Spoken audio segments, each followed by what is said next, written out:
Donald ટ્રમ્પના right hand ગણાતા Elon Maske હવે સરકારથી છૂટા પડવાની જાહેરાત કરી છે. આમ તો તેમને મે 31 સુધી ડોજની જવાબદારી સોંપવામાં આવી હતી, પરંતુ શરૂઆતના દિવસોમાં એવું લાગી રહ્યું હતું કે ટ્રમ્પ અને મસ્કનું હનીમૂન લાંબુ ચાલવાનું છે.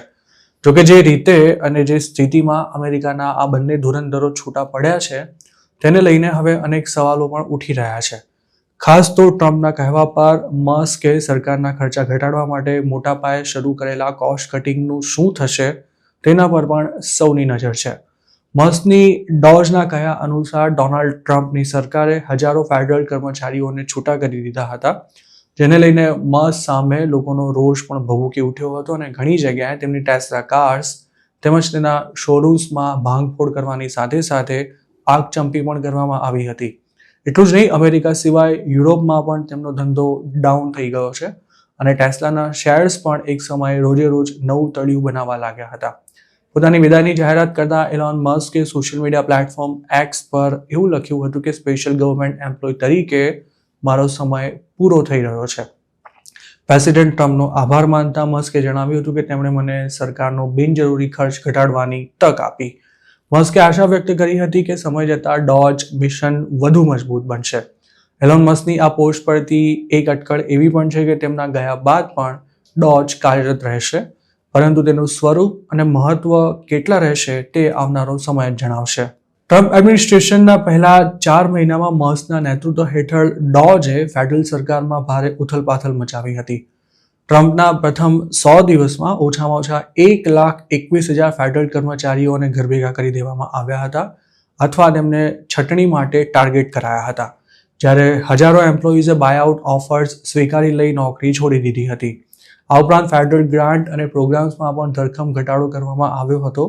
જોકે ઘણા કિસ્સામાં ટ્રમ્પના નિર્ણયોને કોર્ટમાં ચેલેન્જ પણ કરાયા હતા અને તેમાં સરકારને પાછી પાની કરવી પડી હતી. એલોન મસ્કની સાથે ડોજના ટોચના એડવાઇઝર અને સ્પોક્સ પર્સન કેટી મિલરે પણ પોતાનું પદ છોડી દીધું છે અને હવે તે મસ્ક સાથે જ કામ કરવાના છે. મતલબ કે ડોજને એક સાથે બે સૌથી મહત્વના વ્યક્તિએ સાથે જ ટાટા બાય બાય કરી દીધું છે. એલોન મસ્કે ડોજ એવા સમયે છોડી છે કે જ્યારે તેમણે ટ્રમ્પના ટેક્સમાં ઘટાડા અને ખર્ચમાં વધારાના પેકેજ અંગે ચિંતા વ્યક્ત કરી હતી. મસ્કે CBS સન્ડે મોર્નિંગને આપેલા એક ઇન્ટરવ્યુમાં એવું કહ્યું હતું કે સ્પેન્ડિંગ બિલ જોઈને પોતે ઘણા નિરાશ થયા છે, કેમ કે તેનાથી બજેટની ખાધમાં વધારો થઈ શકે છે અને ડોજ ટીમ જે રીતે કામ કરી રહી છે તેનો કોઈ મતલબ જ નહીં રહે. આ સાથે તેમણે એમ પણ કહ્યું હતું કે આ બિલ બિગ બની શકે છે અથવા તો બ્યુટીફુલ બની શકે છે, પરંતુ તે બિગ એન્ડ બ્યુટીફુલ ક્યારે પણ નહીં બની શકે. એલોન મસ્કે કેમ ડોજ છોડવાનો નિર્ણય લીધો તેના અંગે કોઈ સ્પષ્ટતા કરવામાં નથી આવી, પરંતુ કદાચ તે સરકાર સાથે કામ કરતા કરતા ટેસ્લા અને સ્પેસ એક્સ સહિતની તેમની કંપનીઝ પર પૂરતું ધ્યાન નહોતા આપી શકતા અને આ વાત તેમણે થોડા સમય અગાઉ સ્વીકારી પણ હતી.